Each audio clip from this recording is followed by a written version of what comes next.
Film की शुरुआत में हमें मैथ्यू नाम का एक आदमी दिखाया जाता है जिसकी वाइफ क्लेयर को कैंसर होता है, जिसका इलाज हो पाना नामुमकिन था क्योंकि अब कैंसर उसकी पूरी बॉडी में फैल चुका था। इसलिए मैथ्यू के कहने पर वो अपना ब्लड सैंपल देती है, लेकिन जैसे ही नर्स वहाँ से निकलने लगती है तो मैथ्यू उसे बातों में उलझा लेता है, जिसका फायदा उठाकर मैथ्यू का भाई ब्लड सैंपल चुरा लेता है। जिसके बाद जब उसका कजन उससे इसकी वजह पूछता है तो वो उसे सिर्फ इतना ही बताता है कि उसे क्लेयर को ठीक करने का रास्ता मिल गया है, जिसका सीधा सा मतलब था कि वो किसी तरह का काला जादू करने वाला है। इसके बाद हम देखते हैं कि मैथ्यू एल नाम के एक आदमी से बार में मिलता है जो उसे क्लेयर को ठीक करने का रिचुअल बताने लगता है। जिसके बाद वो दोनों एक बोरी को लेकर मैथ्यू के घर जाते हैं, जहाँ वो आदमी उसे ऐसी जगह पर रखने को कहता है जहाँ कोई आता जाता ना हो। इसलिए मैथ्यू उसे बेसमेंट में रख देता है। अब वो आदमी उसे बताता है कि एक कैंडल जलाकर क्लेयर के खून की कुछ बूंदें उस बोरी पर छिड़कना है और अपनी विश मांगनी है। विश मांगने के बाद उसे ना तो उस बोरी को देखना है और ना ही टच करना है, यहाँ तक कि उसे कमरे को भी कभी खोलना भी नहीं है। वही वो आदमी मैथ्यू को बताता है कि उस बोरी से बात भी नहीं करनी है, जिसका मतलब मैथ्यू को समझ नहीं आता। जिस पर वो आदमी उसे बताता है कि धीरे धीरे वो सब समझ जाएगा। रिचुअल के बाद 3 दिन तक उसके घर में कुछ अजीब अजीब सी चीजें होंगी जिसे उसे इग्नोर करना होगा। वहीं 3 दिन के बाद उसकी विश पूरी हो जाएगी। ये सब बताकर वो आदमी वहाँ से चला जाता है। अब रात होने पर मैथ्यू रिचुअल करने के लिए बेसमेंट में जाता है, जहाँ वो कैंडल जलाकर क्लेयर के बूंद को उस बोरी पर डालकर बाहर निकल जाता है।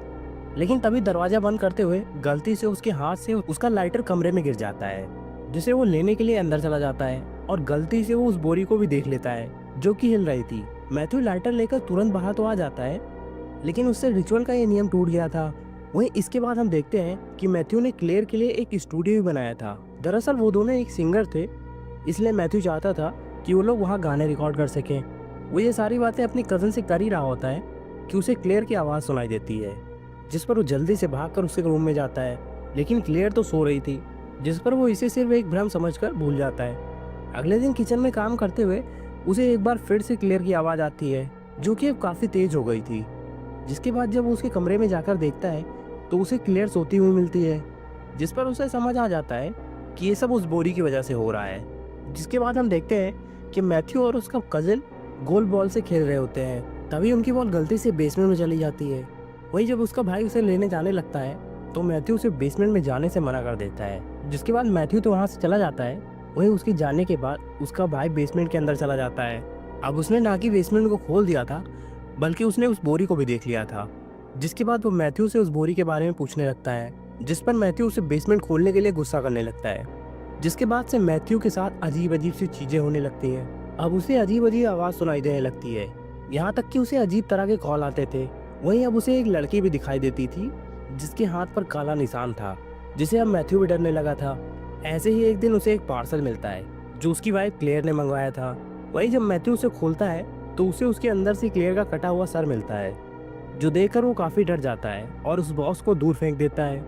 उसकी आवाज़ सुनकर क्लेयर भी व्हीलचेयर से वहाँ आ जाती है। वो उस बॉक्स को मैथ्यू को दिखाते हुए कहती है कि उसके अंदर तो बस विग है जो उसने अपने लिए मंगवाई थी। अब धीरे धीरे ये सारी चीज़ें बढ़ रही थी, जिससे मैथ्यू परेशान हो गया था। अब वो एल को कांटेक्ट करने की कोशिश करता है, लेकिन उसका फ़ोन नहीं लगता।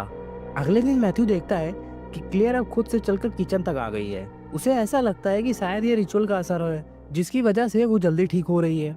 इसके बाद जब मैथ्यू किचन में काम करने लगता है तो उसे अपने कंधे पर एक हाथ महसूस होता है, जिसे वो क्लेयर का हाथ समझ रहा था। लेकिन जब उसकी नज़र उस पर पड़ती है तो वो डर कर उससे दूर जाने को कह देता है, लेकिन असल में वहाँ उसकी वाइफ क्लेयर व्हीलचेयर पर ही होती है, जो इससे नाराज होकर वहाँ से चली जाती है। जिसके बाद रात को मैथ्यू देखता है कि क्लेयर ने अपनी नस काट ली है, जिस पर वो जल्दी से एम्बुलेंस बुलाने के लिए कॉल करता है, जहाँ सामने से वही आत्मा उसे बताती है कि ये सब उसकी वजह से हो रहा है, उसने अपनी पत्नी की जान ली है। जिसके बाद मैथ्यू को अपने हाथ पर चाकू दिखाई देता है, तभी उसे होश आ जाता है। दरअसल वो एक सपना देख रहा था। जिसके बाद अगली रात मैथ्यू देखता है कि क्लेयर अपने पैरों पर चलकर उसके पास आ जाती है, जो देखकर मैथ्यू काफ़ी खुश हो जाता है, क्योंकि क्लेयर अब पहले से काफ़ी ठीक हो गई थी। क्लेयर मैथ्यू के पास आकर उसके बगल में लेट जाती है, जो थोड़ी देर बाद उठकर वहाँ से बाथरूम चली जाती है।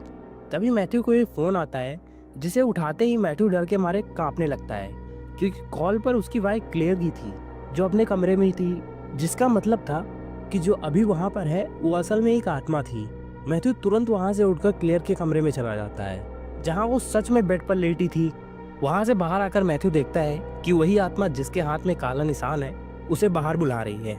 जिससे बचने के चक्कर में मैथ्यू उस बेसमेंट में चला जाता है और गलती से उसके हाथ से वो बोरी टच हो जाती है, जिससे अब उसकी नज़र उस बोरी में पड़ जाती है, जिसके अंदर से उसे एक हाथ बाहर आता हुआ दिखाई देता है, जो देखकर मैथ्यू वहाँ से भाग जाता है। वहीं उसे आवाज़ आ रही थी। जिसके बाद हम देखते हैं कि मैथ्यू क्लेयर को ढूंढते हुए अपने स्टूडियो पहुंच जाता है, जहां वो क्लेयर को सारी बात बता देता है कि कैसे उसने एक कल्ट की मदद से उसे ठीक किया है। तभी मैथ्यू को क्लेयर की नर्स का कॉल आता है, जिससे वो बताता है कि क्लेयर अब पहले से बेहतर है। लेकिन उसकी नर्स उसे कहती है कि क्लेयर के पास अब बस कुछ ही दिनों का टाइम बचा हुआ है और वो इस भ्रम से बाहर आ जाए और ज़्यादा से ज़्यादा वक्त उसके साथ बिताए। इसी दौरान हम देखते हैं कि क्लेयर टहलते हुए बेसमेंट के अंदर चली जाती है, जो कि उस बोरी को देख लेती है, जिसके साथ ही उसकी तबीयत खराब होने लगती है और वो वहीं बेहोश हो जाती है। तभी वहाँ मैथ्यू पहुंचकर उसे उठाकर रूम में ले जाता है। अब उसकी तबीयत काफ़ी खराब हो गई थी, इसलिए मैथ्यू उस बोरी को घर से बाहर फेंकने की कोशिश करने लगता है, लेकिन अब वो बोरी काफ़ी भारी हो गई थी, इसलिए वो एल को फिर से कॉल करने की कोशिश करने लगता है। लेकिन उसका फ़ोन नहीं लगने पर वो उसे एक मैसेज भेज देता है कि वो उस बोरी को बाहर फेंक रहा है।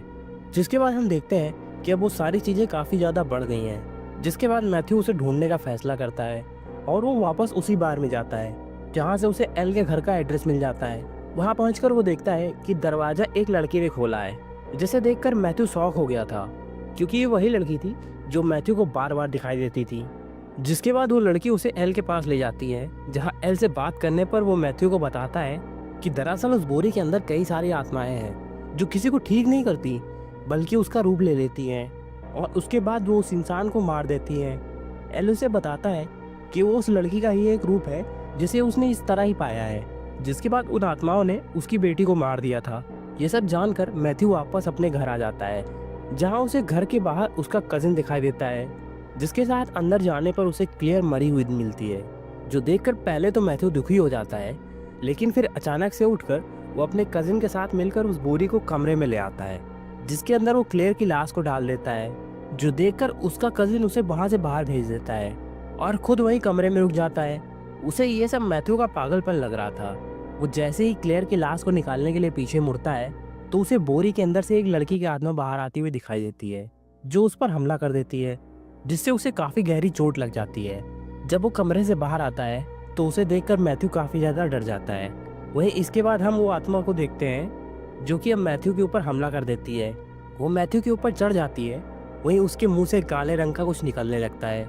जिसके बाद हम देखते हैं कि वहाँ क्लेयर की नर्स आ जाती है। जब मैथ्यू दरवाज़ा खोलता है तो वो बिल्कुल नॉर्मल हो जाता है, ऐसा लग रहा था मानो कुछ हुआ ही ना हो। मैथ्यू नॉर्मल होकर नर्स से बात करने लगता है। जिसके बाद वो लोग घर के अंदर आ जाते हैं, जहाँ नर्स क्लेयर को देखने की बात करने लगती है, जिस पर मैथ्यू उसे कमरे में जाने को कहता है, जहाँ पहले से ही वो आत्मा होती है। उस नर्स के कमरे में जाते ही वो उसे मार डालती है, जिसके बाद मैथ्यू उसे बोरी में डाल देता है। दरअसल ये एक रिचुअल का ही पार्ट था। जिसके कुछ दिन बाद हम देखते हैं कि मैथ्यू क्लेयर के साथ बाहर घूमता हुआ दिखाई देता है, जो कि असल में क्लेयर के शरीर में एक आत्मा होती है। वहीं मैथ्यू अपने एक दोस्त को इसके बारे में बताता है, क्योंकि विश पूरी करने के बाद उस बोरी को किसी और को देना होता है। अब मैथ्यू अपने दोस्त को उस बोरी को देकर अपनी माँ को सही करने के लिए कहता है, जिसके बाद वो लड़की उस बोरी को अपने घर ले जाती है। जिसके साथ ही मैथ्यू का ये रिचुअल पूरा हो जाता है और इसी के साथ ये फिल्म यहीं खत्म हो जाती है।